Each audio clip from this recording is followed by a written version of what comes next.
Hearing this, Charlie asked Claire curiously, "What? She got married today, did she inform you of an old classmate?" "Yeah," Claire said, "she wants me to help her, otherwise she can't handle it alone. I originally wanted her to find a few old classmates to help her. Even if it is to cheer up, but she is not willing." Charlie said helplessly, "I guess she doesn't want to lose face in front of so many students, it's understandable." Claire nodded and said, "I have never seen her so poor. On such an important day of marriage, her maiden-in-law's family will add obstacles to her." As she said, Claire couldn't help sighing. "Charlie, actually I really think it's good to marry you. If I'm really asked by my family to marry young masters from rich people, don't know what I will be bullied by my husband kind." Charlie's expression was a bit awkward. His own wife doesn't know yet. The rubbish husband she married is the young master of the top family in the country. Seeing that his expression was a bit wrong, Claire thought he was angry, and explained hurriedly, "Charlie, don't think too much.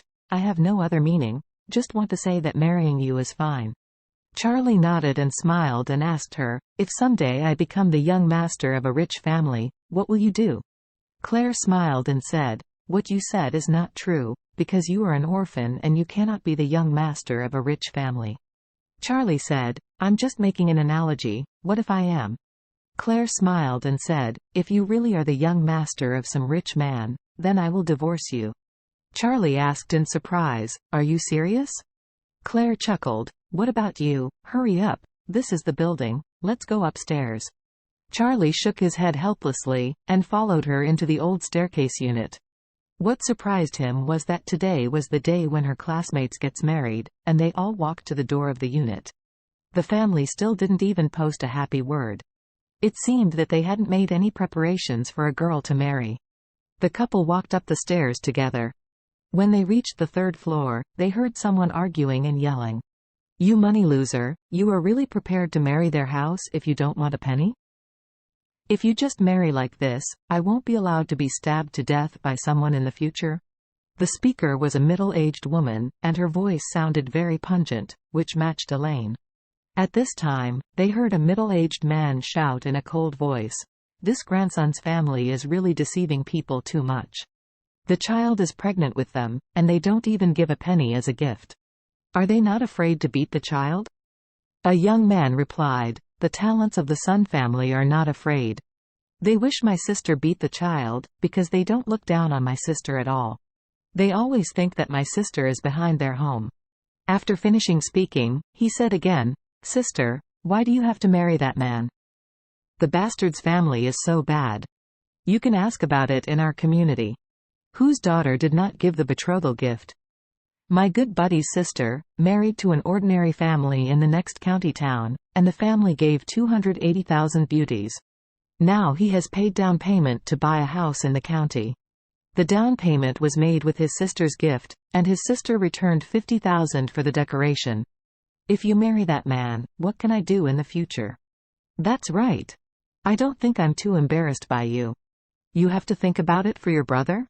Your brother is 22 this year. It's when he was looking for a partner to get married. How many little girls do you choose now? There is no house.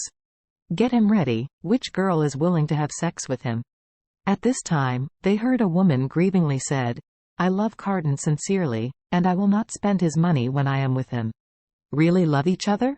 The middle-aged woman sneered and sternly said, "I yuck. If the bastard Carden really loves you, how could he treat you this way? He won't give you a gift without a penny, or even get married. If he doesn't come to pick you up, can't let you go on your own for dozens of kilometers? Is this AFC King human business?" The young man yelled, "The dog Carden just doesn't look down on us at all. He thinks our family is poor and can't match their family, so he doesn't put our family in his eyes, and he won't come to pick up the bride on the wedding day. Son, this kind of thing, I haven't heard of it when I grow up." After finishing speaking, he said again, "Sister, if you marry so silly today, my parents and I will lose face in whole county." The woman said, "You don't need to talk anymore, I have made up my mind. I must marry today. Even if I rent out by myself, I will marry him." After finishing speaking, she said again, "Magnificence is really not as bad as you think. He just can't be his mother's home. Everything in his family is his mother's decision. He was really willing to give the bride price at first, but his mother disagreed. Carden also said that after he gets married, his finances will be separated from his mother. Then he will save more money and $300,000 to supply you. Then you can buy a house for your brother. Huh? Wait 2 years? The middle-aged woman scolded. Your brother is 22 this year, and we will wait 2 more days to reach 24. We are still thinking about holding our grandson next year. Is it because of him we have to go back wait 2 years? Furthermore, I don't believe what the Carden said at all. He said that in 2 years, what if he doesn't make up the money? By then, you will be married and have a child. You will be worthless. Second hand. What will your dad and I take to buy a house for your brother? The young woman said, Mom, I have been with Carden for a few years. I know what kind of person he is, and he will do it when he says it.